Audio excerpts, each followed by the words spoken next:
Okay so next question, the value of power dissipated across the zener diode VZ equal to 15 volt दे रखा है, connected in the circuit as shown in figure बताया है, x multiply 10 power minus आपको 1 वाट दे रखा है, ठीक है। So value of x to nearest integer आपको बताना है, this question is asked in J 2021 में। इसका सॉल्यूशन बेटा समझते हैं इसका कांसेप्ट। तो यहां पे देखो अपने को पावर डिसिपेशन निकालना है किसके क्रॉस, जेनर डायोड के क्रॉस। तो यहाँ पे मुझे क्या चाहिए होगा, IZ चाहिए होगा, और IZ निकालने के लिए यहाँ पे आपको IL भी निकालना पड़ेगा और IS भी निकालना पड़ेगा, ठीक है। तो IS की वैल्यू निकालना तो आप सीख गए होंगे बेटा, कैसे निकालते हैं, देखो 22 माइनस 15 और डिवाइडेड बाई RS कितना है आपका 35, ठीक है।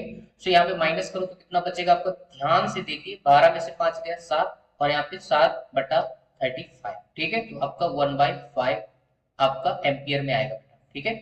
तो ये मेरे पास सीरीज करंट आ गया। इसके बाद आपको IL निकालना है, तो IL निकालने का सीधा सा फंडा क्या है बेटा, VL divided by RL। VL की वैल्यू कितनी है 15 और डिवाइडेड बाई यहाँ पे 90, ठीक है 90 सॉरी। तो यहाँ पे कितना आ जाएगा 1/6, ठीक है। तो ये हो जाएगा और ये भी एम्पियर में आएगा। अब इसके बाद हमें क्या चाहिए, आई चेक। तो आई जेड के लिए क्या करना पड़ेगा, IS माइनस आपका IL इक्वल टू आ जाएगा आई चेक, क्योंकि आपको पता है IS इक्वल टू क्या होता है, IZ प्लस IL, ठीक है।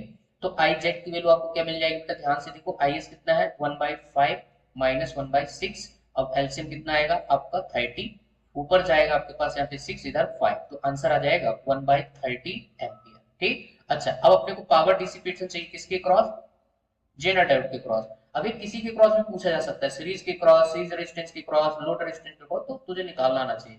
तो हमारे पास PZ इक्वल टू क्या लिखोगे, IZ VZ, कितना हो जाएगा, ध्यान से देखो IZ की वैल्यू आपके पास 1/30 मल्टीप्लाई यहाँ पे कितना हो जाएगा 15, तो ये कितना आएगा 1/2, ठीक है।